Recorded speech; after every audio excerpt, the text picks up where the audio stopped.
Negeri ini memanggilmu kawan, belajar bergerak berbagi untuk negeri. Guru penggerak majukan pendidikan. Guru penggerak Nengok anak di Garang Salam. Di jalan bertemu dengan Bapak Alan. Izinkan kami mengucapkan salam untuk hadirin sekalian. Assalamualaikum warahmatullahi wabarakatuh. Alhamdulillahirabbil alamin wassalatu wassalamu ala asyrofil anbiya'i wal mursalin wa ala alihi washabihi ajmain, amma ba'du. Yang kami hormati Bapak Ibu Guru SMP Negeri 3 Pangandaran, yang kami hormati penyaji dalam kesempatan kali ini Desiminasi Ibu Rena Nasari SPD MM. Marilah di kesempatan siang yang cukup panas ini kita senantiasa bersyukur atas berbagai limpahan kenikmatan. Sholawat beserta salam semoga terlimpah curahkan kepada junjungan kita semua Habibana wa Nabiyana Muhammad Sallallahu Alaihi Wasallam. Dan semoga kita semua senantiasa kelak mendapat syafaatnya. Allahumma amin ya rabbal alamin. Perkenankan saya selaku pembawa acara akan membacakan susunan acara di kesempatan siang hari ini.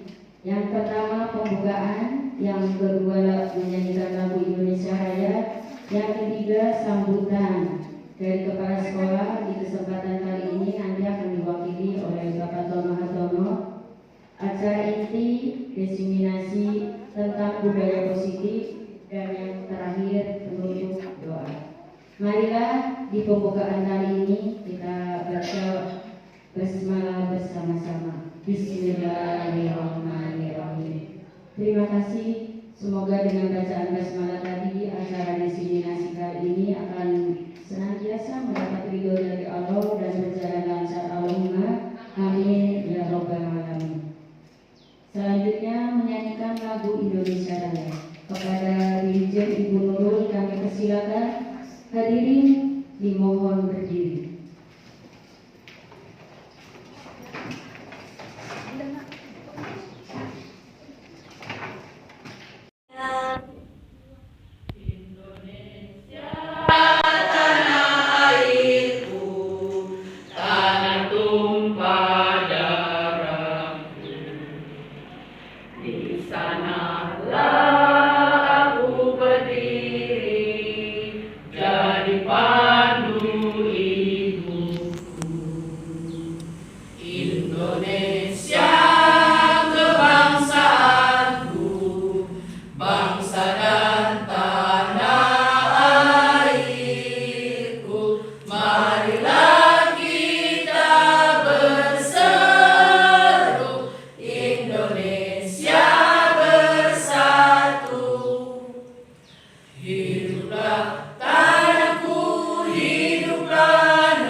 Terima kasih. Semoga dengan menyanyikan lagu Indonesia Raya tadi mampu menumbuh dan membangkitkan rasa kebangsaan kita semua. Amin ya rabbal alamin. Selanjutnya sambutan dalam kesempatan kali ini yang akan disampaikan langsung oleh Bapak Tono Hartono SPD. Kepada beliau kami Kami persilakan.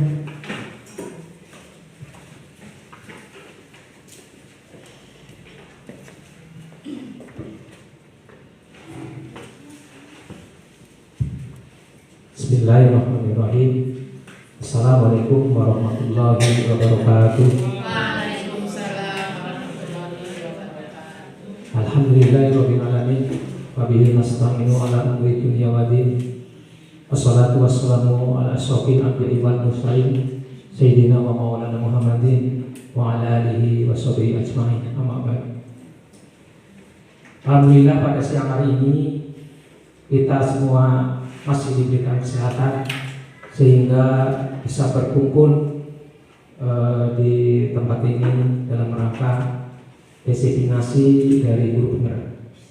Salawat serta salam semoga terlimpah curahkan kepada junjungan kita Habibana Walidina Sayyidina Muhammad SAW, pada keluarganya, pada para sahabatnya, dan kepada umatnya termasuk kita sekalian. Yang mudah-mudahan kita akan selalu mendapatkan syafaatnya di dunia sampai di akhir. Amin. Yang saya hormati Bapak dan Ibu guru SMP 3 Pangandaran beserta staf tata usaha.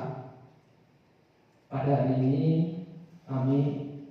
saya mewakili dari Ibu Kepala Sekolah karena beliau ada keperluan yang tidak bisa ditinggalkan, sehingga untuk sambutan diwakilkan kepada saya. Saya atas nama Kepala Sekolah menyambut baik atas kesempatan ini yang akan disampaikan nanti oleh Ibu Rena dalam rangka serangkaian yaitu kegiatan guru penggerak. Selama ini kita menerima materi ini dari PNM. Tentu saja kadang kita merasa kurang jelas gitu. Kurang jelas karena apa? Tidak adanya interaktif antara narasumber dengan kita peserta.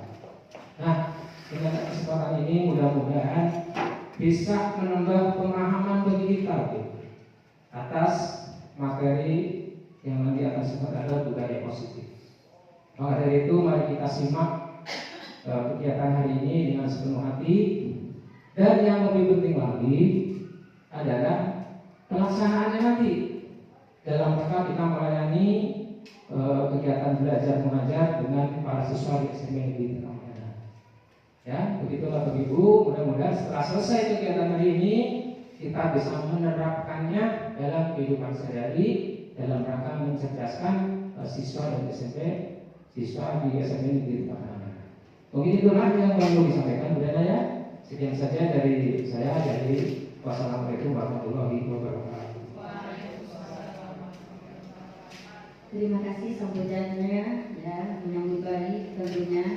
Hari ini seluruh tamu undangan ini tibalah acara diseminasi waktu diberikan surat-suratnya kepada Ibu Retna Ramasari SPDMN. Mohon dipersilakan.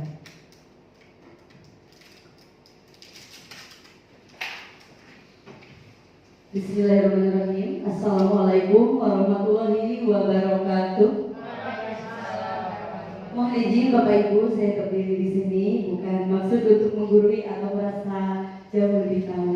Tentunya keberadaan saya hari ini tidak luput dari ketidakpahaman saya dan merupakan salah satu rangkaian dari program pendidikan guru penggerak. Adapun pada kesempatan kali ini saya akan menyampaikan dalam diseminasi budaya positif, yaitu penyebar pemahaman dan penerapan pengalaman budaya positif yang tentunya ini tidak terlepas dari kebiasaan murid-murid kita sehari-hari dan kebiasaan kita, perlakuan kita kepada murid-murid kita. Sebelumnya saya juga ucapkan terima kasih yang sebesar-besarnya atas waktu dan kesempatan yang Bapak Ibu berikan dan kontribusi Bapak Ibu pada hari ini sehingga bisa terselenggaranya acara diseminasi ini. Sebelum ke penyebaran pemahaman dan penerapan pengalaman budaya positif. Berbicara tentang pengalaman budaya positif nanti sebelum materi yang akan kita sharing juga pengalaman budaya positif apa yang telah kita lakukan terhadap murid kita. Tapi sebelumnya sedikit flashback dari kegiatan PI saya kemarin bersama Bapak Ibu guru semua ketika berbicara tentang visi murid di masa yang akan datang. Kita berharap murid kita itu seperti apa? Murid yang sadar akan belajar, kalau kata Bu Puji, murid yang butuh akan pembelajaran. Seperti itu ya Bu Puji. Dan murid yang cemerlang dan murid yang berbasis digital, mampu mengetahui pemahaman-pemahaman sesuai kodrat alam dan kodrat zaman. Itu kemarin kita telah merancang visi dan prakarsa perubahan pada PI kedua saya, dan hari ini kita akan membahas atau sharing lebih tepatnya sharing dalam penyebar pemahaman dan penerapan pengalaman budaya positif. Namun sebelumnya saya mohon duduknya berpasangan terlebih dahulu. Sudah berpasangan ya Bu, Pak? Oke, sudah. Iya. Iya. Pak Gani sama Bu Supriani ada di depan di sini nih. Iya. Iya. Takutnya turun Bu Sutri. Iya. Oke. Ya, saya minta Bapak Ibu nanti mengepalkan tangannya. Anggap saja Bapak Ibu sedang menggenggam sesuatu yang sangat berharga di tangan Bapak Ibu. Bagaimana caranya Bapak Ibu merayu teman Bapak Ibu untuk membuka genggaman tangan dari rekannya. Silakan mulai dari sekarang, entah itu dengan rayuan ya Bu Sri, entah itu dengan paksaan atau dengan kesadaran dirinya. Seperti itu. Silakan Bu Neti merayu Ibu Endah dan Ibu Endah merayu Bu Neti. Boleh Bu Neti lebih depan lagi. Ya, satu aja digenggam. Yang satunya lagi merayu ya. Pasti nanti ada jawaban yang bervariasi ya. Silakan Bapak ini sama Ibu Neti. Bagaimana cara rayuannya? Saya makan siapkan biar nanti dia buka sendiri. Karena juga berangkat sendiri. Ya, saya kasih waktu 1 menit ya. 1 menit bagaimana rayuannya, apakah efektif atau tidak? Seperti Bapak Ibu merayu anaknya. Silakan rayu barang berharga yang berada di genggaman tangan Bapak Ibu untuk dibuka. Boleh dua-duanya merayu. Siapa yang lebih dahulu merayu membuka genggaman tangannya? Apakah Ibu Lucia membuka atau Bapak begitu dengan Ibu Emil dan Ibu Sri?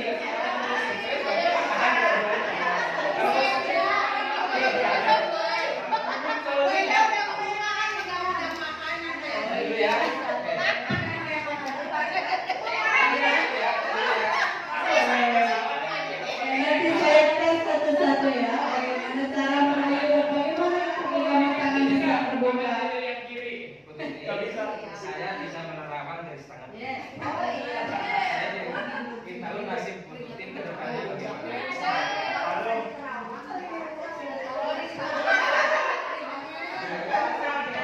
Boleh saya satu kan? Boleh.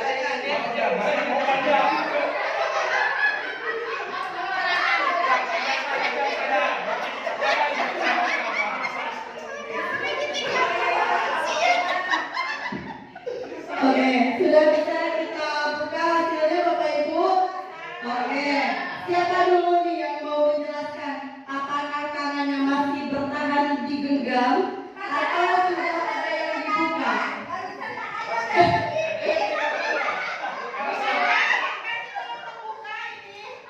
Sudah membuka? Belum, oke, siap. Dari laporan yang dibuka dulu ya. Silakan Ibu Tuti dan Pak Tony.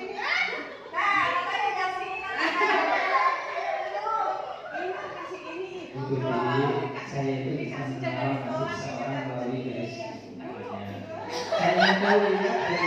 usah apa-apa.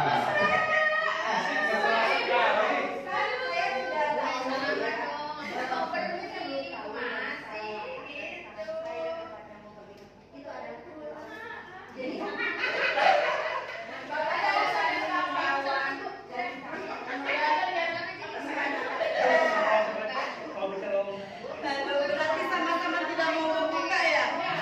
Oke, ya.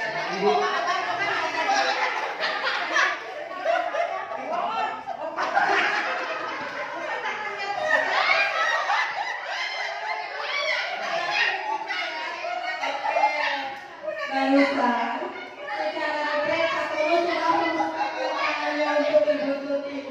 Sekarang bagaimana dengan Ibu Ayu dan Ibu Siti? Siapa yang membuka tangannya atau tidak? Ternyata tidak. Tidak mau.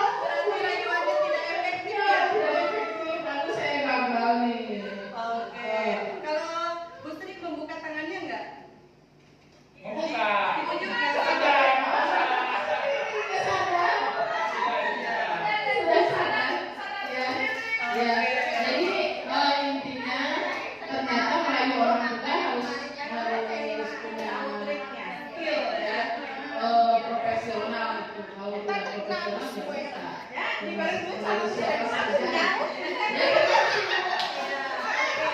Oke, satu lagi ya, kita buka nih bagaimana Pak Alan dengan Pak Dani, siapa yang membuka tangannya? Apakah bertahan dengan pertahanannya?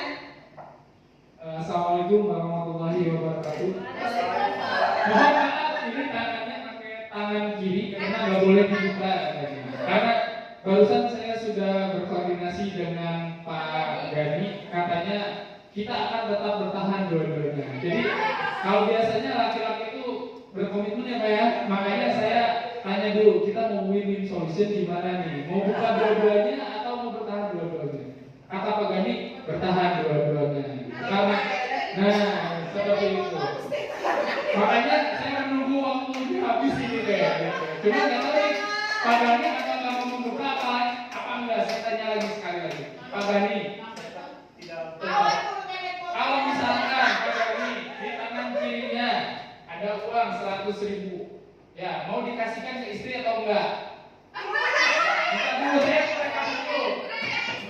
Oh iya, istri. Kalau misalkan punya istri, tapi ini masalah. Kalau uang bisa dicari. Kalau untuk orang tua mau dikasihkan enggak? Tetap pasti enggak. Enggak, aduh, bagus sekali. Seperti itu ibu katanya, tetap berkomitmen untuk tidak membuka. Terima kasih. Terima kasih tepuk tangan untuk kita semua. Iya, ternyata ada dasarnya semuanya bertahan dengan genggaman tangannya masing-masing. Nah, begitu pula dengan kondisi murid kita. Apakah dia atau mereka dibiarkan dikontrol oleh kita, ataupun tetap bertahan dengan keinginannya? Misal, anak disuruh kegiatan ekstrakurikuler pramuka, tetap tidak mau, dibujuk tetap tidak mau, pasti ada yang tetap tidak mengikuti ekstra pramuka, betul Bapak Ibu? Ada juga yang membiarkan dirinya untuk berada dalam pengontrolan kita, sehingga nantinya terjadi sebuah ketergantungan. Tergantung Bapak Ibu guru, bagaimana Bapak Ibu guru saja, sehingga selalu anak mengikuti kita. Begitupun dengan kehidupan kita. Apakah kita, diri kita akan dibiarkan dikontrol oleh orang lain, atau kita tetap teguh dengan pendirian kita? Seperti itu ya. Terima kasih buat kita semua. Oke ya. Tepuk tangan luar biasa Bapak Ibu. Bu, ini waktunya kapan berakhir ini? Sudah habis, silakan dibuka kembali. Ya, keren. Komitmen ya. Siap. Baik, lanjut ya Bapak Ibu. Mungkin di sini nanti ada sedikit atau beberapa yang merasa kontroversi atau bertolak belakang. Tetapi hari ini memang seperti ini keadaannya ya. Barangkali nanti dengan kaitan materi yang saya sampaikan, ada di benak Bapak Ibu tidak begitu setuju dengan pemahaman yang saya paparkan. Ini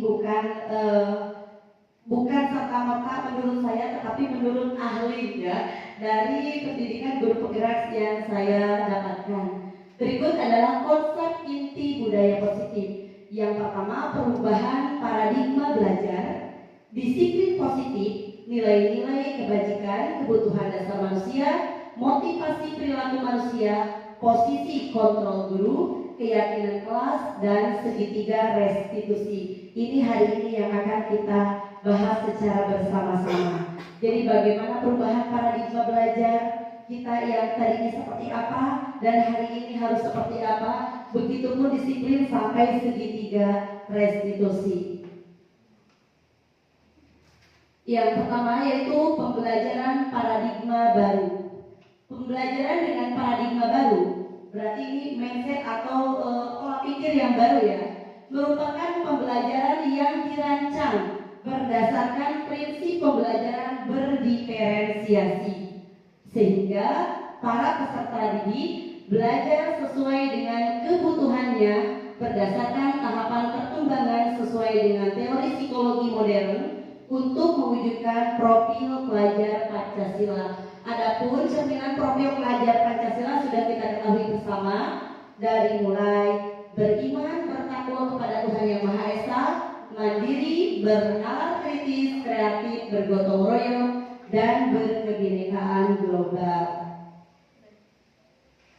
Berikutnya di sini ada miskonsepsi tentang teori kontrol.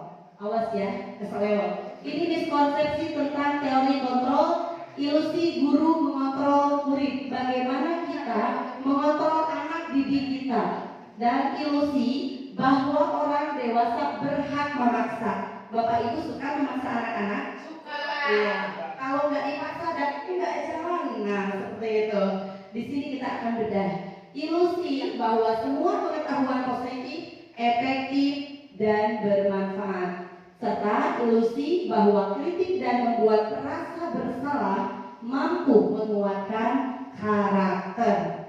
Terkadang kita tidak menyadari kalau kita selalu membuat anak merasa bersalah, dan di sini akan dibahas kalau itu ternyata sedikit ada penyimpangan.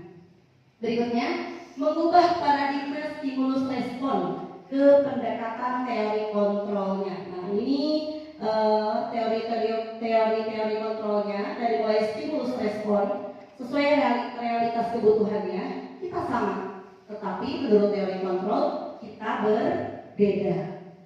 Berikutnya, semua orang melihat hal yang sama, sementara dalam teori kontrolnya setiap orang memiliki gambaran yang berbeda. Mungkin Bapak Ibu melihat saya sama adalah sosok Rena, tetapi menurut teori kontrol, Rena itu berbeda di mata Ibu Tuti, Bu Retna, Ibu Sri, dan Pak Tomo ataupun Bapak Ibu yang lainnya. Seperti itu. Berikutnya, stimulus respon, kita mencoba mengubah agar orang berpandangan sama dengan kita. Kita memaksa anak supaya anak itu sama pandangannya dengan kita. Sementara teori kontrol meluruskan, kita berusaha memahami pandangan orang lain tentang dunia. Berikutnya, perilaku buruk dilihat sebagai suatu kesalahan. Padahal di dalam teori kontrol, semua perilaku memiliki tujuan. Jadi ternyata kenakalan anak didik kita itu bukan sebuah kesalahan, melainkan anak melakukan tersebut itu memiliki tujuan sendiri. Berikutnya, orang lain bisa mengontrol saya. Itu awalnya. Sementara teori kontrolnya hanya Anda yang bisa mengontrol diri Anda. Seperti tadi permainan, luar biasa Bapak Ibu tidak membiarkan Bapak Ibu dikontrol oleh orang lain. Ya, hanya diri kita yang bisa mengontrol kita. Saya bisa mengontrol orang lain, sementara Anda tidak bisa mengontrol orang lain. Pemaksaan pada saat bujukan gagal. Ya, kalau teori kontrolnya yaitu kolaborasi dan konsensus menciptakan pilihan-pilihan baru, serta model berpikir menang dan kalah. Dan untuk teori kontrolnya adalah model berpikirnya menang-menang. Jadi tidak ada menang, tidak ada kalah. Dalam teori kontrol semuanya pemenangnya. Berikut disiplin positif. Disiplin ini berasal dari kata disiplina, yang artinya adalah belajar. Disiplin mengacu pada disiplin diri yang memiliki tanggung jawab terhadap apa yang telah dilakukannya berdasarkan nilai-nilai yang dia yakini. Disiplin positif merupakan salah satu cara penerapan disiplin yang bertujuan untuk menumbuhkan kesadaran serta memberdayakan peserta didik tanpa imbalan penghargaan atau reward, ancaman atau sebuah hukuman. Sebagai pendidik, tujuan kita adalah menciptakan peserta didik yang memiliki disiplin diri sehingga mereka berperilaku mengacu kepada nilai-nilai kebajikan universal dan memiliki motivasi intrinsik dalam perubahan perilaku ke arah yang lebih baik. Biasanya anak-anak mau melakukan sesuatu itu karena takut hukuman ya Pak Bu, atau tidak melakukan pelanggaran karena takut ancaman.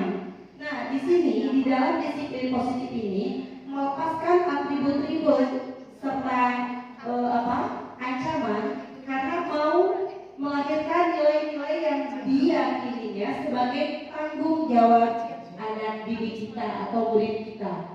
Dan berikutnya adalah nilai-nilai kebajikan.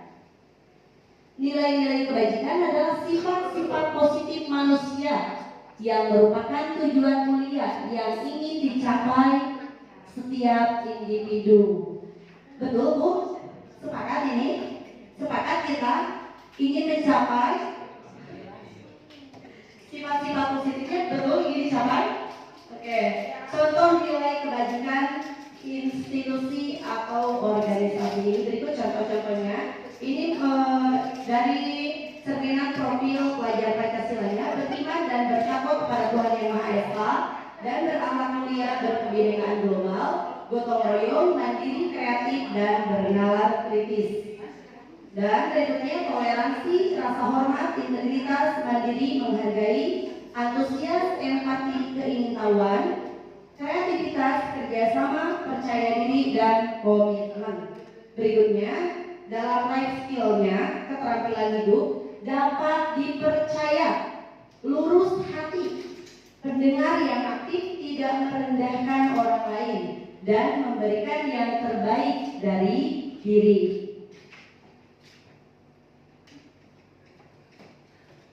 Nah, kita sudah ke kebutuhan dasar manusia. Langsung saja dulu ya Pak Bu, sebelum kita nanti sharing-sharing tanya jawab barangkali ada. Kebutuhan dasar manusia adalah sesuatu yang kita lakukan untuk mendapatkan apa yang kita inginkan. Seluruh tindakan yang kita lakukan memiliki tujuan tertentu dan semua usaha terbaik yang kita lakukan adalah dalam rangka agar kebutuhan dasar kita terpenuhi. Bapak Ibu memiliki kebutuhan dasar? Iya.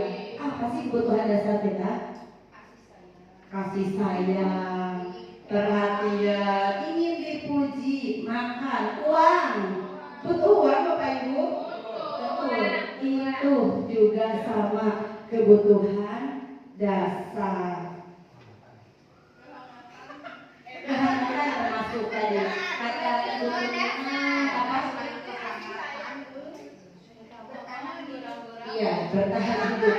Baiklah Bapak Ibu, kita lihat dulu tayangan yang saya ambil dari LMS, lembaga kerja di pendidikan guru saya, tentang 5 kebutuhan dasar manusia.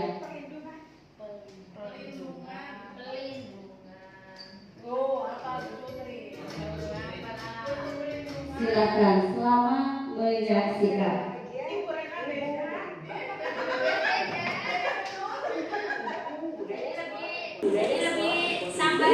Dengan lingkungan yang aman dan mendukung murid menjadi pribadi yang berdaya, seimbang, dan bahagia. Salah satu upaya yang dapat dilakukan oleh guru adalah memahami kebutuhan dasar yang mendasari perilaku murid. Pada video kali ini kita akan membahas tentang 8 manusia.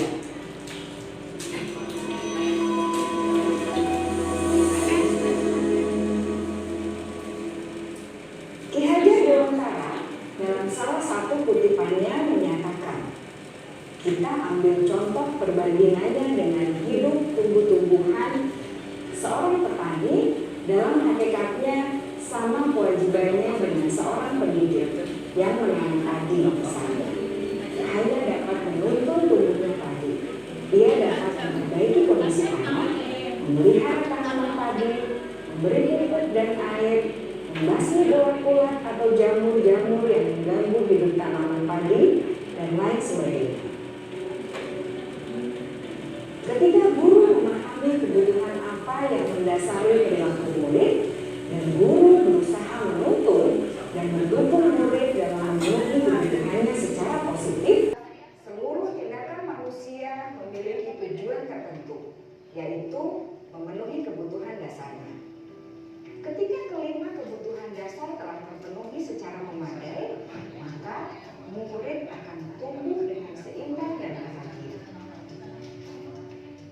Sebaliknya, ketika kebutuhan dasar tidak terpenuhi dengan baik, maka seseorang akan mengalami emosi negatif seperti bosan, sedih, dan kecewa. Bahkan mereka dapat melakukan perbuatan yang bertentangan dengan nilai-nilai kebajikan atau melanggar peraturan. Dengan kata lain, perilaku buruk seseorang biasanya adalah respons dari kebutuhan yang tidak terpenuhi. Namun, mereka tidak tahu cara untuk menyampaikannya. Ada 5 kebutuhan dasar manusia menurut Dr. William Glasser, yaitu yang pertama, kebutuhan untuk bertahan hidup atau survival. Yang kedua, kebutuhan untuk merasa diterima atau love and belonging. Yang ketiga, kebutuhan akan kebebasan atau freedom. Yang keempat, kebutuhan akan kesenangan atau fun. Dan yang kelima, kebutuhan akan penguasaan atau power.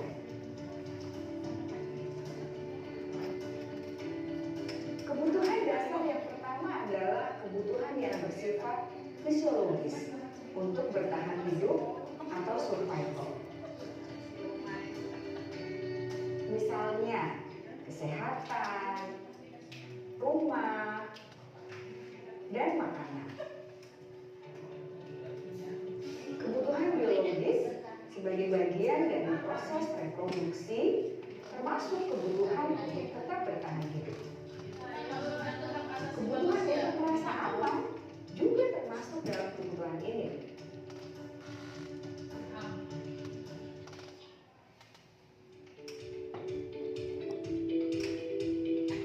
Agar murid dapat belajar dengan baik, kebutuhan mereka akan merasa aman, pangan, sandang, dan papan harus terpenuhi. Bagaimana mungkin mereka dapat belajar dengan baik bila mereka datang ke sekolah dengan perut yang lapar atau bila rumah mereka kebanjiran?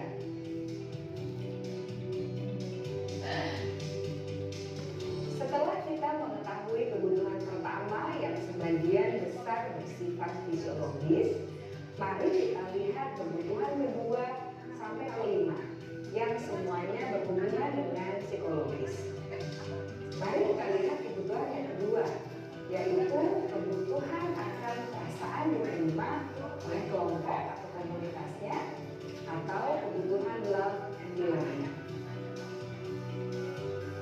Kebutuhan ini meliputi keinginan untuk tetap terhubung dengan orang lain seperti teman, keluarga, teman kerja, dan kelompok di mana kita tergabung. Setiap murid ingin menjadi bagian yang berharga dari kelas dan juga sekolah. Mereka juga ingin diterima oleh orang lain dan kelompoknya. Bahkan, murid yang terlihat paling cuek pun jauh di dasar hatinya pasti ingin merasa diterima. Sebagai guru, seharusnya kita dapat menerima murid kita apa adanya, sesuai dengan kodratnya. Karena setiap murid adalah unik. Mereka memiliki kekuatannya masing-masing, sehingga guru seharusnya bisa menciptakan kesempatan untuk murid berkolaborasi dan memiliki ikatan emosi satu sama lain. Murid-murid yang memiliki kebutuhan yang besar untuk merasa diterima, biasanya mereka belajar karena suka pada gurunya, dan mereka juga suka bekerja dalam kelompok. Kebutuhan yang ketiga adalah kebutuhan akan kebebasan atau kebutuhan membuat pilihan. Murid harus diberi kesempatan untuk membuat pilihan dan bertanggung jawab atas pilihan yang mereka telah ambil. Memberi mereka kebebasan bukan berarti membiarkan mereka melakukan apa saja yang mereka mau, melainkan lebih memberi mereka kesempatan untuk membuat pilihan, menyuarakan pendapat mereka dengan percaya diri, dan memberi mereka kesempatan untuk mencoba hal-hal yang baru. Pembelajaran dengan metode yang beragam dan menarik juga akan memenuhi kebutuhan murid tentang kebebasan ini. Pembelajaran berdiferensiasi di mana guru menyediakan beberapa jenis tugas yang bisa dipilih oleh murid sesuai dengan mereka, sangat baik untuk mengembangkan murid menjadi lebih mandiri dan memiliki motivasi internal. Karena kebutuhan akan kebebasan pada dasarnya adalah kebutuhan untuk mandiri, memiliki otonomi, memiliki pilihan, dan mampu mengendalikan arah hidupnya sendiri.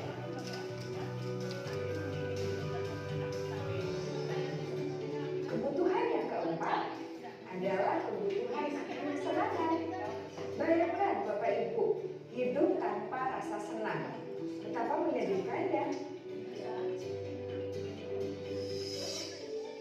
Glasser menghubungkan kebutuhan akan kesenangan dengan belajar. Jangan sepelekan kebutuhan murid untuk merasa senang di kelas. Sebagai guru, jangan ragu-ragu untuk dengan sengaja memasukkan kegiatan yang menyenangkan dalam kelas.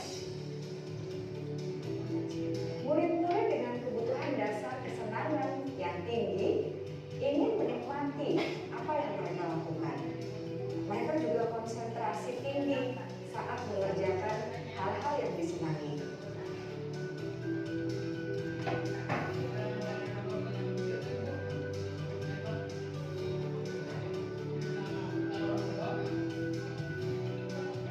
Kebutuhan yang kelima adalah kebutuhan akan penguasaan. Setiap murid memiliki kebutuhan untuk merasa kompeten, menjadi terampil, diakui pencapaian dan keterampilannya, didengarkan, bisa membuat dampak dan pengaruh, dan memiliki rasa harga diri. Mereka sebaiknya diberi kesempatan untuk membuat keputusan tentang hal-hal yang penting dalam hidupnya dan tidak merasa dikontrol oleh sistem sekolah. Pada murid yang telah menginjak usia remaja, seringkali mereka merasa tidak memegang kendali atas kehidupannya sendiri karena guru kerap-kali berpengaruh dalam mengambil keputusan. Murid-murid yang memiliki kebutuhan dasar akan penguasaan yang tinggi biasanya selalu ingin menjadi pemimpin. Mereka juga suka mengamati sebelum mencoba hal-hal yang baru. Mereka juga perfeksionis dan merasa kecewa bila melakukan kesalahan.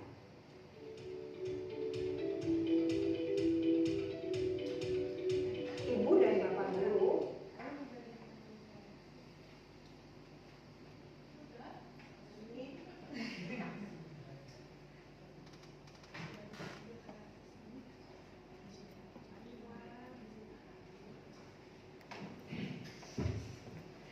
Masih aman Bapak Ibu? Oke.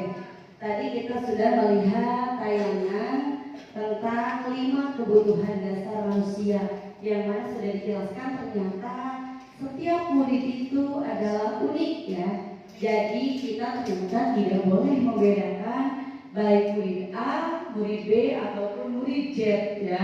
Bagaimanapun kondisi keadaan murid kita terima sama ya, karena mereka pada dasarnya sama-sama memiliki kebutuhan dasar sama dengan manusia yang lainnya. Apalagi hari ini kita sekolah ramah anak, dan kebetulan sekolah kita juga sekolah yang memang menerima siswa inklusif. Tentu sangat berkesinambungan dengan kegiatan kita hari ini. Bagaimana cara kita mengatasi dan menerima siswa kita, kondisi siswa kita yang seperti apapun kita perlakukan dengan baik. Dan saya yakin dan yang saya ketahui juga di sini Bapak Ibu guru hebat semua telah memperlakukan murid-murid kita dengan sangat luar biasa. Mudah-mudahan kita bisa mempertahankan semuanya ya, tanpa memandang bagaimana latar belakangnya, bagaimana karakter anak didik kita itu sendiri. Bisa anak didik kita itu ternyata kita tidak tahu apa yang terjadi di rumahnya, atau apa yang terjadi dengan hubungan di lingkungan sosialnya atau di lingkungan pertemanannya, sehingga dia bisa saja dengan cara membuat kesalahan atau membuat sesuatu yang membuat kita jengkel.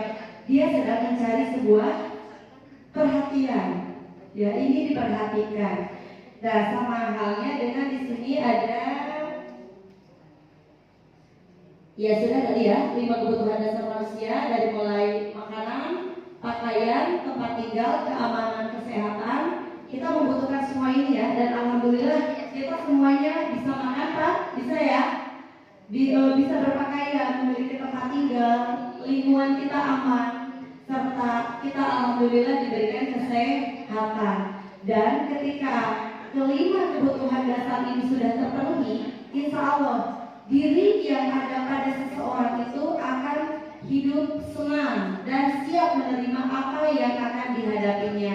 Lain halnya ketika ada satu komponen yang tidak terpenuhi dari 5 kebutuhan dasar manusia, pasti satu bosan, jenuh, marah, jengkel, atau yang lainnya, sampai mencari perhatian gurunya kalau memang terjadi pada anak didik kita. Nah, ketika kelima kebutuhan dasar telah terpenuhi, ya yang tadi saya sampaikan, maka murid akan tumbuh dengan seimbang dan bahagia. Bapak Ibu menemukan murid yang ke sekolahnya happy terus, jadi bawaannya semangat terus belajarnya. Ada sih. Ada juga ya Pak Bu. Tidak semua murid yang kita hadapi itu membawa masalah, karena ada juga tidak sedikit juga murid yang memang dari 5 kebutuhan dasar manusia itu terpenuhi, kategorinya senang lahir dan batin. Nah, sebaliknya jika kebutuhan dasar tidak terpenuhi, maka seseorang akan mengalami emosi negatif seperti bosan, sedih, kecewa, bosan belajar dengan bahasa Indonesia berenang misalkan kecewa ke berenang karena apa? Karena ada kebutuhan dasar di anaknya yang tidak terpenuhi sepenuhnya. Nah, di sini saya ambil satu kasus. Sebutkan kebutuhan apa yang sedang berusaha dipenuhi oleh anak-anak ini. Bimo, seorang anak TKB, selalu berlari keluar kelas menuju jalan raya di depan sekolahnya yang ramai dengan kendaraan. Kebayangkan Bapak Ibu, kita punya anak didik, misal kita menjadi seorang guru TK, kita adalah Ibu Ani yang harus memperhatikan Bimo yang memiliki kebiasaan lari-lari pecicilan gitu ya. Sementara di jalan itu adalah jalan raya. Kemungkinan jawaban yang diberikan Bimo apabila diidentifikasi kebutuhan yang ingin dipenuhi oleh Bimo, jika respon Bimo seperti berikut. Seandainya apabila Ibu Ani sudah mengejar Bimo, lalu Bimo berbicara seperti ini, aku senang main kejar-kejaran dengan ibu guru, seru katanya loh. Padahal ibu gurunya capek ngejar-ngejar. Kira-kira kebutuhan dasar apa yang ada pada Bimo? Apabila Bimo menjawabnya seperti ini, Bimo, kenapa kamu lari-lari? Aku senang main kejar-kejaran dengan ibu guru. Seru. Kesenangan. Oke. Siap. Tepuk tangan. Betul ya. Kesenangan. Berikutnya, ibu kejar aku karena ibu guru sayang aku. Kira-kira kebutuhan dasar apa ya? Yang lebih pertanyaannya. Iya. Cinta dan kasih sayang. Di sini Bapak Ibu ada yang masih membutuhkan cinta dan kasih sayang? Luar biasa. Kita doakan mudah-mudahan hidup kita selalu penuh cinta dan kasih sayang, dan yang masih selalu membutuhkan diberikan cinta dan kasih sayang. Iya betul. Hidup cinta dan kasih sayang, betul betul. Oke. Berikutnya. Iya. Apabila Bimo, ketika kita tanya, kenapa Bimo lari-lari? Lalu Bimo menjawab, aku bosan belajar mewarnai terus di dalam kelas. Ternyata dia itu bosan, katanya tuh kamu. Kira-kira apa nih kebutuhan dasar yang Bimo belum terpenuhi? Kebebasan. Betul sekali. Luar biasa.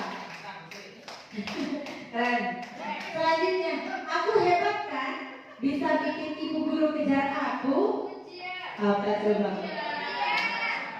Pujian. Apa lagi? Selain pujian apa coba? Pengakuan. Kita lihat. Oke, penguasaan. Jadi seolah-olah Bimo itu sudah menguasai ibu gurunya sampai ibu guru mau mengejar Bimo. Jadi ini contoh-contoh perilaku gambaran anak didik kita ketika melakukan sebuah kesalahan. Kita sediakan pertanyaan dan nanti mungkin akan ada beberapa variasi. Kenapa bolos? Misalnya, kenapa tadi pulang belum waktunya? Pasti banyak variasi dari peserta didik kita. Berikutnya, motivasi perilaku manusia. Ada motivasi eksternal dan ada motivasi internal. Yang paling berpengaruh dari eksternal atau internal ya? Betul, diri sendiri ya.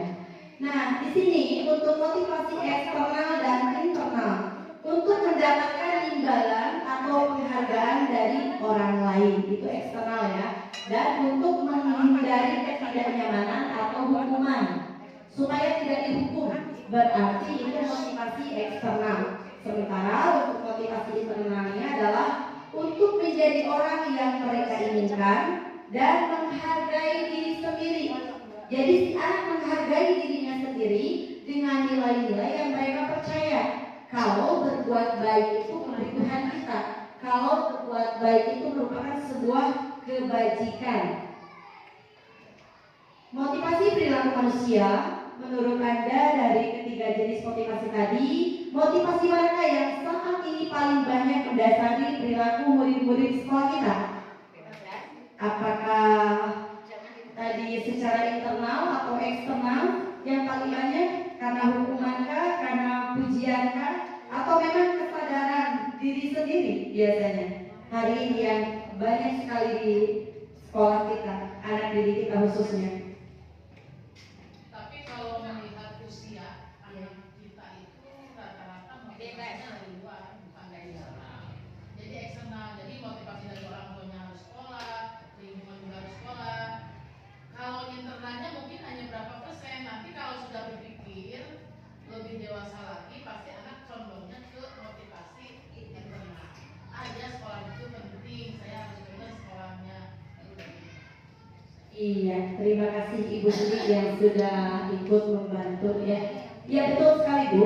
Sebenarnya faktor eksternal lah yang paling berpengaruh hari ini ya untuk murid kita, bahwa penghargaan berlaku sama dengan hukuman, dalam arti meminta atau membujuk seseorang melakukan sesuatu untuk memenuhi suatu tujuan tertentu dari orang yang meminta atau membujuk. Di sini peminta atau pembujuknya adalah kita sebagai guru. Ya, dorongannya eksternal dan akan ada faktor ketergantungan. Tidak ada Ibu Sri, jadi takut mau bolos teh seperti itu. Jadi mumpung nggak ada Ibu Sri, seperti itu ketergantungan. Karena Ibu Sri seperti itu, atau karena Pak Alan mau salat dulu karena imamnya Pak Alan sekarang seperti itu. Takut di absen. Nah, di sini ada beberapa dampak dari pemberian penghargaan. Pengaruh jangka pendek dan ada pengaruh jangka panjang. Bagaimana dampak dari reward atau hukuman terhadap murid kita atau bahkan terhadap diri kita sendiri sebagai seorang guru. Dan yang kedua adalah penghargaan atau menghukum. Penghargaan akan merusak sebuah hubungan. Bisa mohon maaf, saya contohkan bisa di kurikulum Merdeka ini memang tidak ada rankingan ya betul Pak Dewi? Iya tidak ada ya, semuanya menjadi pemenang ya. Makanya kenapa di kurikulum Merdeka itu tidak ada yang juara 1, juara 2, juara 3. Dan karena apa? Karena mungkin jangka pendek mereka menjadi pemenangnya dengan mendapatkan piala, dengan mendapatkan buku sebagai hadiah atau hadiah yang lainnya. Tetapi ada hati yang terluka, yaitu murid yang tidak mendapatkan penghargaan. Itu untuk jangka jangka pendek mereka mendapatkan penghargaan, jangka panjangnya ada hubungan yang rusak, yang rentan ya. Karena reward tersebut. Makanya di kurikulum Merdeka tidak lagi semuanya menjadi pemenang untuk dirinya sendiri. Atau misal ada studi kasus, misal kita di ranking nih Bapak Ibu Guru, ada Bapak Ibu Guru yang ranking 1, ranking 2, ranking 3, atau Bapak Ibu Guru terbaik dan Bapak Ibu Guru yang bisa belum saatnya untuk mendapatkan nominasi itu.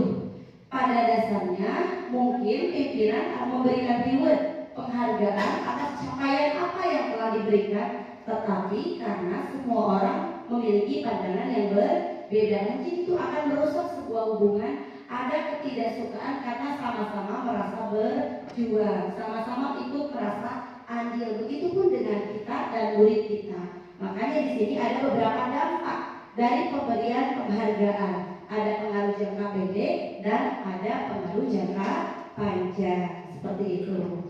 Nah, di sini ada hukuman, ada konsekuensi dan ada restitusi. Nih, restitusinya mulai kesentuh atau untuk hukuman tidak terencana, betul? Kita tidak merencanakan akan menghukum. Iya. Hukuman terjadi tiba-tiba. Murid tidak mengetahui apa yang akan terjadi. Tidak dilibatkan kan kita. Nih misal saya mau menghukum misal siswa A, siswa Bimo, nanti ibu hukum kamu buat pelanggarannya. Siswa tidak dilibatkan untuk itu karena spontanitas terjadi, bersifat satu arah, berupa hukuman fisik ataupun psikis ya.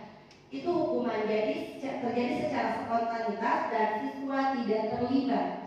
Jadi hanya terjadi satu arah oleh penghukum, baik itu antara guru dan murid, antara orang tua dan anak, atau antara pimpinan dengan karyawannya. Berikutnya konsekuensi.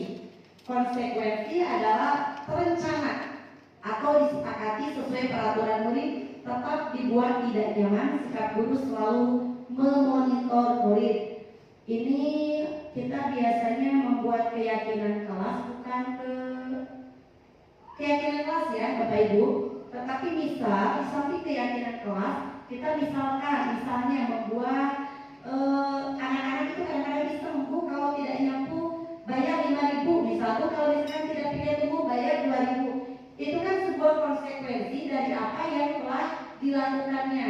Misal berarti memecahkan gelas yang ada di ruangan kelasnya, si anak harus mengganti, berarti itu konsekuensi yang butuh maksudnya. Oke. Ya, berikutnya restitusi. Sementara untuk restitusi ini adalah proses menciptakan kondisi bagi murid untuk memperbaiki kesalahan. Proses kolaboratif mengajarkan murid untuk mencari solusi sendiri. Jadi dari ketiga ini sangat jelas.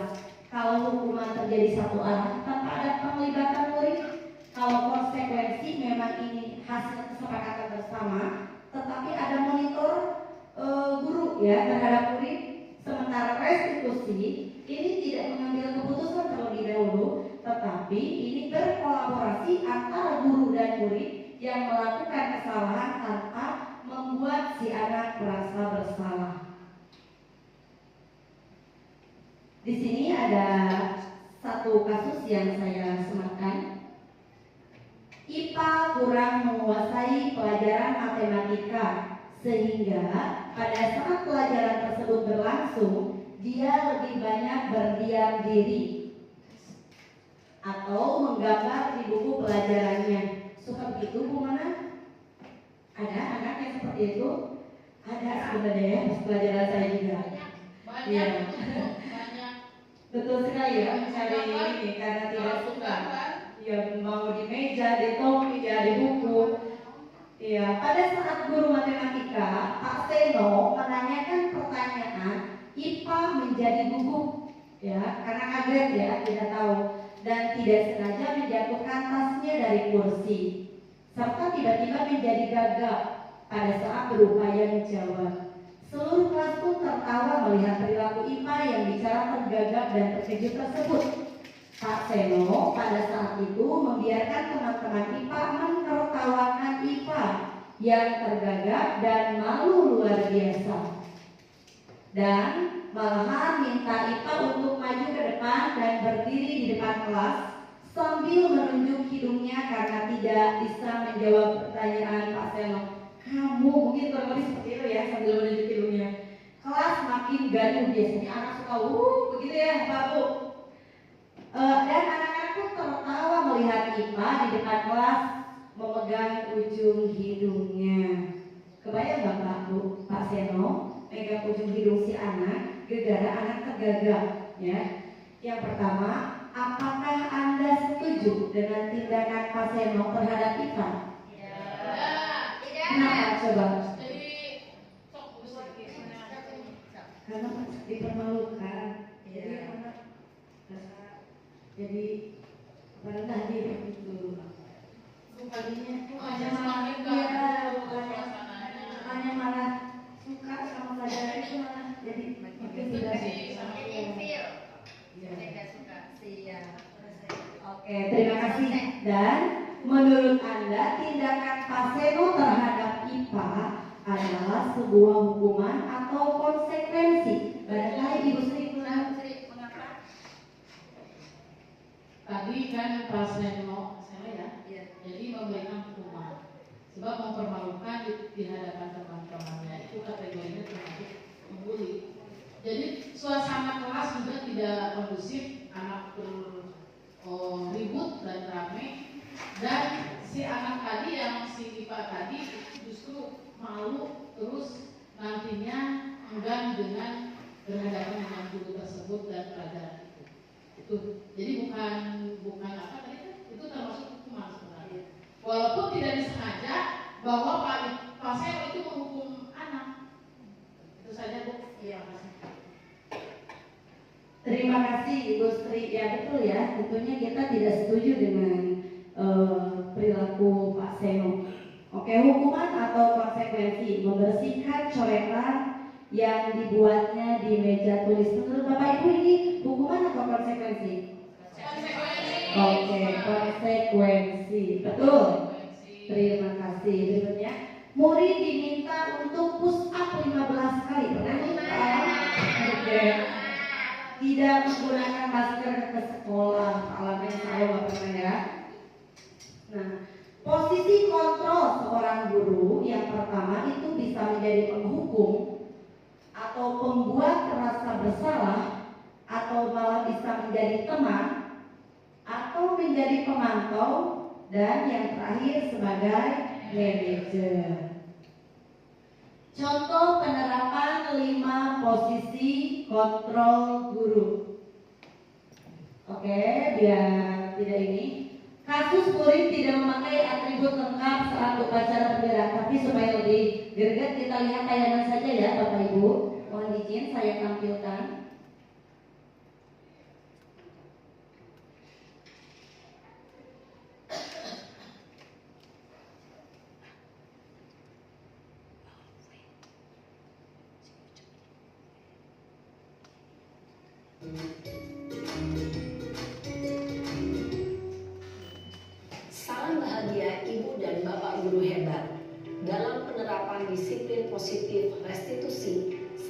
program yang dikembangkan adalah 5 posisi kontrol. 5 posisi kontrol dalam restitusi adalah proses perjalanan seorang pendidik agar dapat mengenali dirinya. Pada video kali ini, kita akan membahas tentang 5 posisi kontrol yang dikembangkan oleh Diane Dawson dan contoh penerapannya.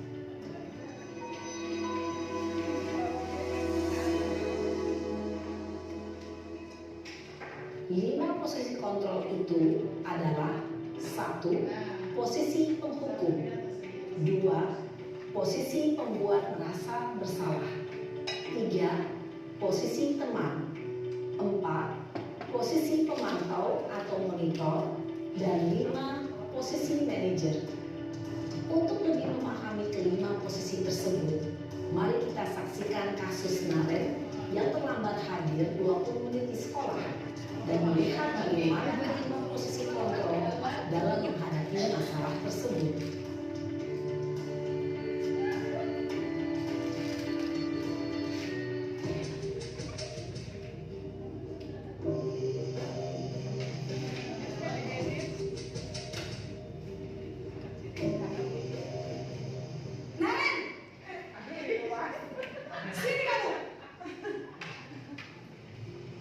Selamat pagi, Bu. Selalu terlambat. Kamu deh, pasti terlambat. Maaf, Bu. Saya Apa? Apa coba? Alasan kamu apa lagi? Kapan sih kamu tidak terlambat? Malas sekali ya kamu jadi anak. saya Dasar pemalas. Gak kapok-kapok sih kamu. Sudah berapa kali terlambat? Sana, kamu keliling lapangan basket 2 kali. kenapa saya harus keliling lapangan basket, Bu? Kenapa? Kamu ngelawan ibu? Berani-beraninya jawab. Sudah terlambat, masih berani jawab pula. Sekarang, keliling lapangan basket 5 kali sekalian. Biar kapok. Cepat. Pergi sana ke lapangan basket. Posisi penghukum biasanya berbicara dengan nada tinggi, menghardik, menunjuk-nunjuk, menyakiti, dan menyindir. Hukuman bisa berupa fisik maupun psikis. Ibu dan bapak guru hebat. Dampak yang terjadi pada murid ketika guru berada pada posisi penghukum adalah murid cenderung akan memberontak, bahkan menyimpan dendam.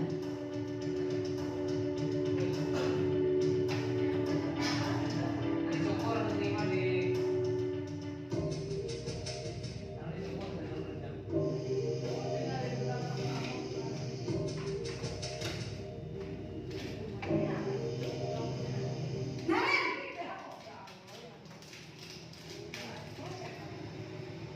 Selamat pagi, Bu. Naren. Kamu kenapa terlambat lagi, nak? Ya Tuhan, Naren. Kamu senang ya bikin ibu susah ya? Kalau kamu terlambat lagi, nanti ibu yang ditegur bapak kepala sekolah, nak. Disangka ibu tidak bisa membina kamu. Duh, gimana ini? Maaf, Bu. Duh Gusti Naren. Kamu suka ya kalau ibu ditegur bapak kepala sekolah? Terus, sekarang ibu harus tulis apa ini di buku absen? Ini kamu sudah sering terlambat loh.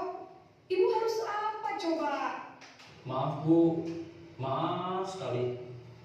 Ya sudah, lain kali jangan bikin ibu susah lagi ya nak ya. Ibu tidak akan kuat lagi kalau kamu begini terus. Bisa jantungan kalau ibu ditegur bapak kepala sekolah. Sana cepat ke kelas. Maaf ya, Bu. Maaf sekali.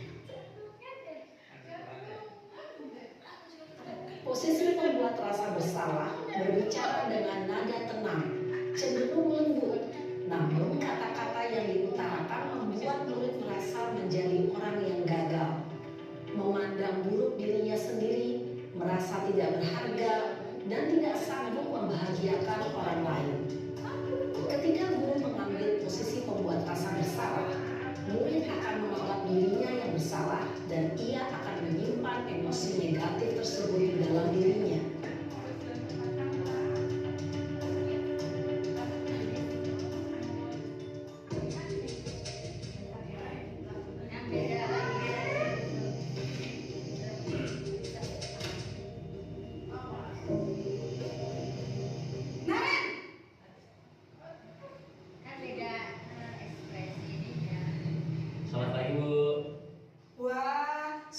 apa ini nak? Terlambat lagi ya sayang? Iya Bu, habis ibu saya lupa bangunkan saya Bu. Kamu malah menyalahkan ibu kamu. Kamu bukannya anak yang larinya paling kencang. Kok terlambat sih? Iya Bu, saya memang terlambat bangun tadi. Jadi biarpun saya lari kencang, tetap gak kekejar Bu. Ya sudah sana, nanti lain kali larinya lebih kenceng lagi ya. Biar gak terlambat lagi. Bikin seneng ibu, demi ibu. Bisa kan? Bisa lah Bu. Ya sudah sana masuk kelas. Ibu beresin urusan absen kamu. Kamu ini mah ada saja. Dalam posisi teman, guru berbicara dengan nada suara ramah, akrab, cenderung bersenda gurau untuk menjaga suasana tetap santai. Murid akan merasa senang, aman, dan akrab dengan guru. Identitas yang tercipta adalah identitas sukses atau berhasil. Namun, perlu diingat, karena ini masih dorongan eksternal, maka ada faktor ketergantungan dari murid kepada orang tertentu. Di sini guru absennya, sehingga di lain waktu murid bisa berperilaku baik, namun hanya kepada orang-orang tertentu saja.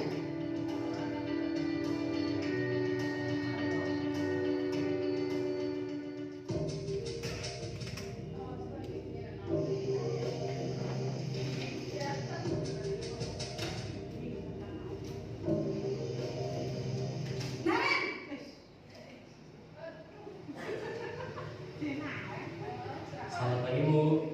Naren, apa peraturan sekolah kita tentang jam berapa kita harus masuk sekolah, nak? Kita harus di sekolah jam 7 Bu. Iya betul, sekarang sudah jam 7.20. Naren sudah tahu konsekuensinya jika terlambat hadir. Paham Bu. Saya harus tinggal kelas pas jam istirahat selama 20 menit. Iya benar, konsekuensinya demikian. Jadi nanti jam 9.30 pas istirahat, kamu harus tinggal di kelas, kerjakan tugas tambahan untuk ketertinggalan kamu, ya? Baik Bu. Posisi pemantau mengandalkan penghitungan atau data untuk mengontrol murid. Guru mengarahkan murid berdasarkan peraturan dan konsekuensi. Seorang pemantau menunjukkan bahasa tubuh dan ekspresi wajah yang datar dan cenderung formal.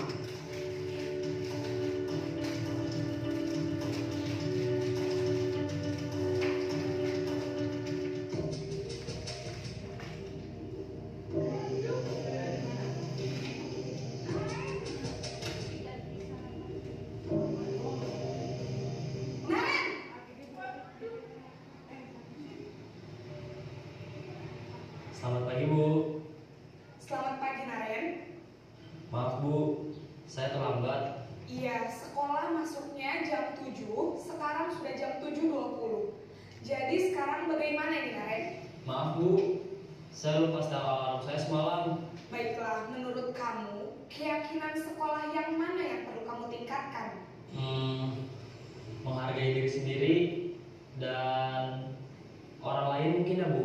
Setuju. Jadi, apakah Naren meyakini prinsip saling menghormati tersebut? Iya Bu, saya meyakininya. Apakah Naren bersedia memperbaiki masalah keterlambatan ini?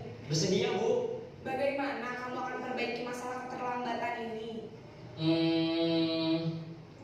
Saya akan coba untuk tidak lupa menyetel alarm saya Bu. Baik, kalau Naren lupa menyetel alarm di rumah, ada orang yang kira-kira bisa bantu mengingatkan tidak? Ada Bu, kakak saya, Kak Emma. Ada lagi selain Kak Emma? Selain Kak Emma, ada ibu saya. Baik, jadi yang mengingatkan Naren adalah Kak Emma dan ibu kamu ya? Kira-kira akan mulai setel alarm kapan nih, Naren? Setelah pulang sekolah, akan segera saya lakukan. Baik, jadi Naren akan setel alarm untuk bangun besok pagi dan akan diingatkan oleh kakak dan ibunda Naren ya. Ada lagi yang mungkin perlu dilakukan, Naren, agar tidak terlambat bangun lagi. Tidak ada Bu. Baik, Naren, terima kasih untuk kerjasama kamu. Sekarang kamu selalu kembali ke kelas untuk belajar. Baik Bu, terima kasih. Posisi manajer adalah posisi kontrol yang disarankan untuk membimbing murid memiliki sikap disiplin yang positif, yaitu murid yang mandiri, bertanggung jawab, dan dapat memecahkan masalah. Tujuan dari posisi ini adalah agar murid dapat berefleksi atas tindakannya. Guru akan dengan tulus memberikan pertanyaan-pertanyaan bermakna, sehingga membuat murid dapat belajar dari kesalahannya dan mencari sebuah solusi untuk menyelesaikannya.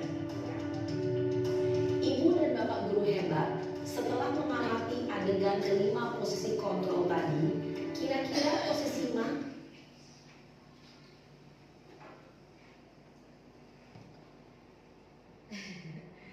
Aduh, tes. Siap, sudah sangat bisa disimak Bapak Ibu videonya. Ada gambaran. Atau memang menggambarkan diri kita malah sehari-hari seperti itu. Ya. Iya. Ada yang sesuai. Iya, karena memang kita adalah seorang pendidik. Tentunya hal-hal yang demikian pasti kita alami sendiri dan kita rasakan sendiri atau kita jumpai. Nah, di sini dari tayangan yang sudah saya buat berkesinambungan dari peraturan yang sudah tadi kasusnya Naren ya. Ini juga sama sih sebenarnya. Ini contoh penerapan 5 posisi kontrol guru tadi yang lebih disarankan kita itu sebagai apa? Manajer ya. Jadi kita harus lebih disarankan ke manajer. Jadi dalam manajer itu kita menstabilkan identitas terlebih dahulu dengan cara bertanya kenapa ada terjadi sesuatu seperti itu atau kenapa dipanggil. Misal kita manggil anak, kenapa kamu dipanggil bapak atau dipanggil ibu? Biarkan anak cerita. Kita libatkan anak dalam setiap prosesnya. Setelah menstabilkan identitas, kita menanyakan keyakinan dan validasi tindakan. Itu dalam posisi kita sebagai manajer. Nah, di sini ada kasus murid tidak memakai atribut lengkap pada saat upacara bendera. Saya sengaja bawa ini memang pemandangan yang setiap hari Senin ya kita jumpai. Tetapi tentunya tidak demikian. Tidak demikian maksudnya di sini kan saya menyajikan penghukum, yaitu hormat bendera selama 1 jam dan pembuat merasa bersalah. Berapa kali ibu bapak harus memberitahu kamu? Kamu selalu saja mengecewakan ibu bapak. Mungkin kata-kata seperti ini disadari atau tidak kita pernah mengucapkannya ya Bapak Ibu. Maksudnya adalah demi kebaikan murid kita. Tetapi untuk yang pertama sebagai penghukum saya rasa tidak di sini, alhamdulillah. Nah, ini apabila kita berperilaku sebagai teman. Ayo dong, ikuti aturan sekolah. Tolong bantu ibu, bantu bapak ya. Sekali ini saja. Ya sudah, lain kali jangan gitu lagi ya. Misal apabila anak didik kita hari Senin itu tidak memakai atribut lengkap.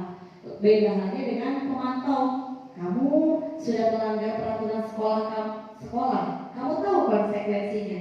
Berarti kita menumbuhkan kembali kesadarannya dari apa yang telah mereka perbuat, apa yang mereka dapatkan dari 2 pelanggaran yang mereka laksanakan.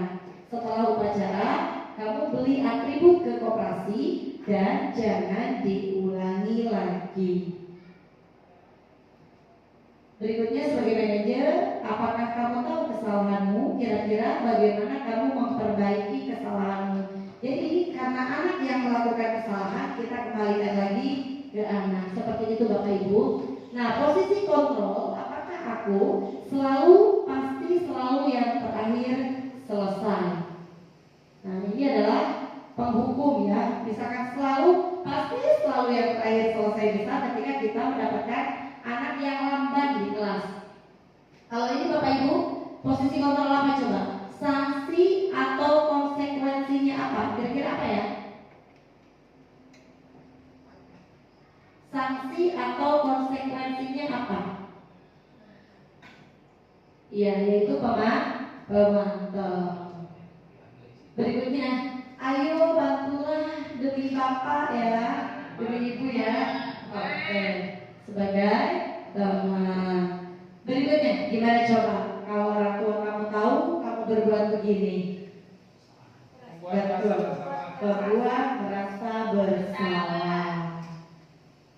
Berarti setidaknya sudah bisa diterima ya dari apa yang kita tadi sharing. Jika kamu memperbaiki ini, hal ini menunjukkan apa tentang dirimu? Ini kontrol mana? Manajer. Coba. Oke, betul. Oke. Nah, di sini yang terakhir kita akan membahas tentang keyakinan kelas. Masih semangat Bapak Ibu? Oke. Mohon maaf ya, masih kita ganggu waktunya nih. Mengapa keyakinan kelas? Mengapa bukan peraturan kelas? Coba. Kak ini mau jawab nggak? Ini mengapa sih keyakinan kelas bukan peraturan kelas? Oke, Pak. Mengapa keyakinan kelas daripada peraturan kelas? Karena gini Bu, kalau menurut saya dari semua yang telah terjadi ya, mulai sebelum pembelajaran, saat pembelajaran, di sini kan kita tadi belajar memahami dasar bahwa kebutuhan dasar itu harus terpenuhi. Kalau tidak terpenuhi, maka akan menimbulkan stigma negatif atau perilaku buruk. Contohnya yang tadi disebutkan bosan, akhirnya anak kabur, malas gitu ya. Nah, kenapa harus menjadi keyakinan kelas bukan peraturan kelas? Karena kalau peraturan kelas yang namanya aturan itu harus mau dan tidak mau, karena itu aturan nanti harus terlaksana. Sehingga kebutuhan dasarnya akan terambil di situ. Dari mananya? Dari kebebasan. Terus kenapa keyakinan kelas? Jawabannya adalah kita sudah belajar tadi ada bahasanya memanajer atau memanage. Kalau saya artikan memanage ini berarti dari mereka untuk mereka dan dilakukan oleh mereka, sehingga mereka belajar untuk berdisiplin, mendisiplinkan dirinya, atau belajar berubah menjadi tadi kebutuhan yang 5 itu bisa terpenuhi oleh mereka sendiri. Sedangkan guru ya di sini hanya menjembatani. Ya, contohnya apa? Menjembatani rasa aman dari pembulian. Nanti kita akan lakukan keyakinan kelas. Kita yakin kelas ini bisa sehat atau ramah dengan anak-anak yang lain. Gitu. Contohnya apa? Kita sepakati bersama. Kesepakatan itu dilakukan oleh anak untuk anak. Kita mah hanya sebagai pemicu. Jadi menurut saya keyakinan kelas di sini, mengapa keyakinan kelas alasannya seperti itu? Karena kalau untuk peraturan, bahasa kasarnya ada di anak-anak juga seperti ini. Peraturan itu ada untuk dilanggar. Kenapa seperti itu? Karena paradigma anak-anak ya di zaman sekarang itu lebih cenderung ke arah motivasi eksternalnya atau motivasi dari luarnya. Dan lingkungan mereka, karena dengan adanya lingkungan yang sudah bebas ya Bu ya, dan bebas di sini bebas tidak teratur, sehingga menjadikan mispersepsi bagi diri mereka, atau kalau dibahasakan itu kebutuhan dasar yang harus mereka dapat itu tergantung lagi terhadap bagaimana pemikiran mereka menilai sesuatu. Nah, di sini mungkin kita sebagai guru harus memutuskan pemikiran mereka awal mana yang bagus untuk diri mereka. Karena terkadang kala kita akan salah memahami kebutuhan dasar siswa ya berdasarkan pilihan kita. Gitu. Bahkan siswa pun tidak bisa memahami kebutuhan dasar mereka karena mereka masih mencari seperti itu. Jadi intinya guru harus memicu atau meyakinkan bahwa kebutuhan dasar yang baik itu seperti ini. Terima kasih. Siap. Oke. Terima kasih Pak Alam sudah sangat membantu dan sudah sangat jelas ya kedengarannya. Nah di sini pembentukan keyakinan kelas betul tadi kata Pak Alam ya, memang bukan peraturan. Jadi peraturan itu biasanya anak-anak untuk dilanggar dan penjelasan dari Pak Alam juga sudah sangat lugas. Di sini saya menambahkan pembentukan keyakinan kelas itu bersifat abstrak, berupaya pernyataan universal, dibuat dalam pernyataan positif, sedikit saja agar mudah diingat, sesuai dengan kondisi kelas dan sekolah, sehingga mudah diterapkan karena ini dibuat oleh mereka dan dilakukan juga oleh mereka secara bersama-sama. Semua warga sekolah atau warga kelas dilibatkan saat membuat keyakinan kelas. Tadinya di sini memang ada sedikit tayangan juga, tapi saya skip saja. Nah, di sini ada segitiga restitusi. Di segitiga restitusi di sini tadi ada menstabilkan identitas, validasi tindakan yang salah, serta menanyakan keyakinan. Segitiga restitusi di sini merupakan suatu proses dialog. Jadi percakapan antara murid dan gurunya yang dijalankan oleh guru agar dapat menghasilkan murid yang mandiri dan bertanggung jawab. Nah, praktik segitiga restitusi. Restitusi adalah proses menciptakan kondisi murid bagi untuk memperbaiki kesalahan mereka sehingga mereka bisa kembali pada kelompok dengan karakter yang lebih kuat. Itu menurut Gosten dalam bukunya tahun 2004. Restitusi bukan menebus kesalahan. Restitusi adalah sebuah tawaran, bukan paksaan. Restitusi fokus pada solusi. Menstabilkan identitas tadi merupakan bagian dari segitiga restitusi. Di bagian ini merupakan berdasarkan prinsip membuat kesalahan adalah bagian dari proses pembelajaran. Yang pertama, berbuat salah itu tidak apa-apa. Ini merupakan kata-kata atau kalimat-kalimat yang kita ungkapkan kepada anak didik kita ketika menstabilkan identitas. Berbuat salah itu tidak apa-apa. Tidak ada manusia yang sempurna. Ibu juga pernah melakukan kesalahan seperti itu. Kita bisa mengungkapkan seperti itu kepada anak supaya anak tidak merasa bersalah. Kita bisa menyelesaikan ini. Kita bangkitkan kembali keyakinan anak, percaya diri anak untuk bangkit ya dari kesalahan ini. Bapak Ibu tidak tertarik mencari siapa yang salah, tapi Bapak Ibu ingin mencari solusi dari permasalahan ini. Kamu berhak merasa begitu. Apakah kamu sedang menjadi teman yang baik buat dirimu sendiri? Nah, anak juga nanti akan mendapatkan jawabannya sendiri. Dan berikutnya adalah validasi tindakan yang salah. Di sini berdasarkan prinsip setiap perilaku berupaya memenuhi suatu kebutuhan tertentu, padahal kamu bisa melakukan yang lebih buruk dari ini ya. Kamu pasti punya alasan mengapa melakukan hal itu. Mungkin kalimat-kalimat seperti ini yang ada di tayangan ini Bapak Ibu juga sering ya melakukannya atau bahkan pernah gitu ya, pernah atau sering gitu. Sampai kamu boleh mempertahankan sikap itu, tapi kamu harus menambah sikap yang baru, maksudnya sikap yang jauh lebih baik. Dan ini menanyakan keyakinan yang terakhir dari segitiga restitusi, yaitu apa yang kita percaya sebagai kelas atau keluarga. Tadi kata Pak Alan, semua warga kelas itu dilibatkan supaya anak sama-sama merasa atau memiliki tanggung jawabnya dari komitmen yang telah dibuat secara bersama-sama, sehingga kita mudah untuk mengulik ini. Baik kita sebagai guru mata pelajaran, kita membuat keyakinan terlebih dahulu kalau mau belajar, ataupun sebagai wali kelas kita membuat keyakinan kelas dengan anak-anak kita. Dan berikutnya, apa nilai-nilai umum yang kita telah sepakati? Jadi nanti terjawab sudah kesalahannya oleh dirinya sendiri. Apa bayangan kita tentang kelas yang ideal? Mereka juga akan terbayang, oh iya solusinya supaya kelas yang ideal seperti apa, nanti ada jawaban sendiri dari anak. Jadi di sini youth, guru dan anak terlibat secara sepenuhnya. Nah, ini ada contoh penerapan segitiga restitusi. Ini kebetulan tadi mau menyebut YouTube-nya Ibu Tuti Rohayati, itu luar biasa sekali, tapi tadi belum masih loading di SS YouTube-nya saya. Ini ada teman saya ketika melakukan segitiga restitusi. Ini teman saya sama-sama CGP Angkatan 11 juga.